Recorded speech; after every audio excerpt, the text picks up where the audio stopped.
Hello friends, मैं मोनिका। आज मैं आप सबके सामने लेके आई हूँ टॉपिक माध्य। ठीक है फ्रेंड, आज हम सीखेंगे कि माध्य कैसे निकालते हैं। क्लास 10 सांख्यिकी चैप्टर है, चैप्टर नंबर 14.1।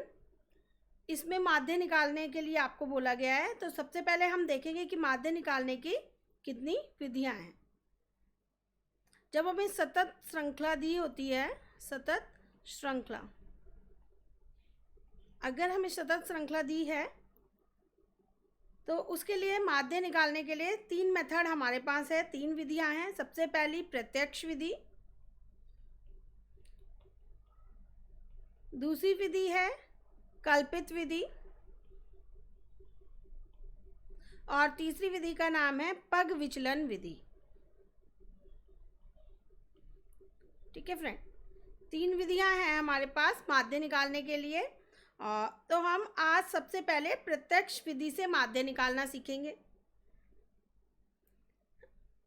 सतत श्रृंखला किसे कहते हैं, पहले हम ये देख लें। सतत श्रृंखला, सतत श्रृंखला जब हमें डाटा ग्रुप में दिया होता है और 2 कॉलम होते हैं, जैसे 0 से 4, 4 से 6, इस तरह से अगर आपको ग्रुप में डाटा दिया है, वर्ग अंतराल दिया है और यहाँ पे बारंबारता दी है 5, 6, इस तरह से 2 कॉलम दिए, तो ये होती है सतत श्रृंखला। ठीक है फ्रेंड, तो 14.1 का क्वेश्चन नंबर 1 हम आज प्रत्यक्ष विधि से सॉल्व करना सीखेंगे कि इसको कैसे सॉल्व करते हैं। प्रत्यक्ष विधि का फॉर्मूला होता है sigma F x divided by sigma F, और इसको एन भी आप लिख सकते हैं। ठीक है फ्रेंड, सबसे पहले हमें प्रत्यक्ष विधि से सॉल्व करने के लिए एक टेबल ड्रॉ करनी पड़ेगी। उसमें हमें 4 कॉलम बनाने हैं। ठीक है फ्रेंड, 4 कॉलम बनाएंगे। इस तरह से आप एक स्केल की हेल्प से एक टेबल ड्रॉ कर लेंगे और उसमें आपको 4 कॉलम बनाने हैं। 1, 2, 3 एंड 4, इस तरह से आपको 4 कॉलम बनाने हैं।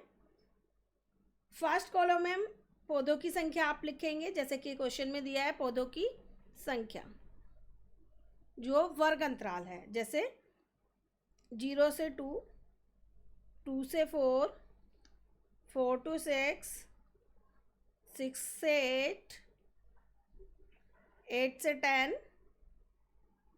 10 से 12 एंड 12 से 14। इस तरह से आपको क्वेश्चन में दिया है। फर्स्ट कॉलम ऐसे ही बनेगा। सेकंड कॉलम जिसको आप बारंबारता बोलते हैं, एफ बारंबारता। ठीक है फ्रेंड, जो घरों की संख्या आपको दी है वो 1, 2, 1, 5, 6, 2 एंड 3, ये आपको दिया है। दोनों कॉलम क्वेश्चन में से ही बनेंगे। तीसरा कॉलम जो है वो आपको बहुत ध्यान से बनाना है, जिसको मध्य बिंदु बोलते हैं, मध्य बिंदु एक्स। ठीक है फ्रेंड, तो इसको कैसे आप निकालेंगे, इसके लिए फॉर्मूला है निम्न सीमा। मैं यहाँ पे आपको लिख देती हूँ। मध्य बिंदु निकालने के लिए फॉर्मूला होता है निम्न सीमा प्लस उच्च सीमा अपॉन में 2। आप इस मेथड से आप निकालेंगे। ये मध्य बिंदु निकालने का, एक्स निकालने का फॉर्मूला है, इससे आप निकालेंगे। तो कैसे निकालेंगे, ये निम्न सीमा है, फर्स्ट कॉलम में आप जाएंगे, ये उच्च सीमा है, दोनों को जोड़ेंगे और 2 से भाग कर देंगे, ये आएगा आपका 1। इसी तरह 2 को और 4 को आप जोड़ेंगे 6, और 6 को 2 से भाग करेंगे तो ये आपका 3 आ जाएगा। इसी तरह 4 को और 6 को जोड़ेंगे 10, 10 को आप 2 से भाग करेंगे 5 आएगा। ठीक है फ्रेंड, इसी तरह 6 एंड 8 को प्लस करेंगे और 2 से डिवाइड कर देंगे, 14 आएगा, उसको 2 से भाग करेंगे तो ये आपका 7 आ जाएगा। ठीक है फ्रेंड, इसी तरह से आप निकालेंगे 8 और 10, 18 और 2 से भाग करके 9, 10 और 12, ये 22 आएगा, जोड़ के 2 से भाग करेंगे आप तो आपका आएगा 11। इस तरह 14 और 12 को प्लस करेंगे और 2 से भाग करेंगे, ये आपका 13 आएगा। ठीक है फ्रेंड, इस फॉर्मूले से आप मध्य बिंदु का जो फॉर्मूला है इससे आप निकाल लेंगे। लास्ट कॉलम में आपको एफ और एक्स निकालना है, एफ एक्स।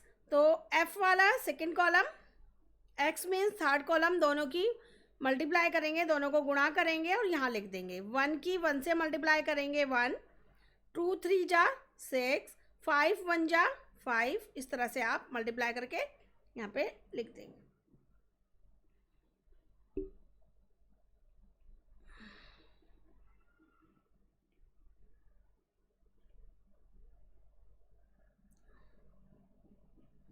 ठीक है फ्रेंड, ये हमारा चौथा कॉलम भी पूरा हो गया है।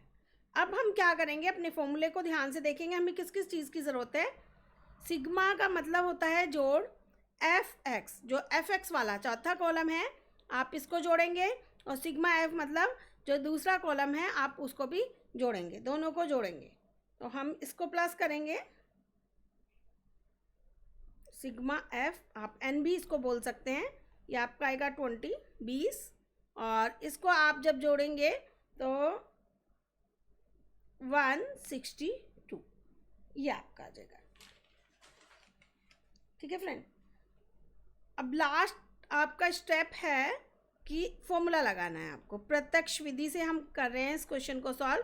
प्रत्यक्ष विधि से फॉर्मूला लगाएंगे तो इसके लिए होगा sigma F x divided by sigma F, या आप एन, दोनों में से एक लिखना है तो आप एन लिखें या सिग्मा एफ लिखें। सिग्मा एफ की वैल्यू 162 और सिग्मा एफ की वैल्यू ये आपकी आई।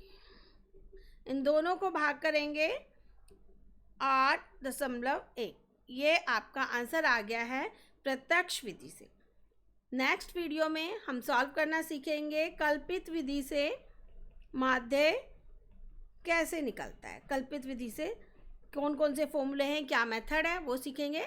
अगर आपको मेरी वीडियो अच्छी लगे तो फ्रेंड बाकी स्टूडेंट्स के साथ भी इसको शेयर करें। Thank you.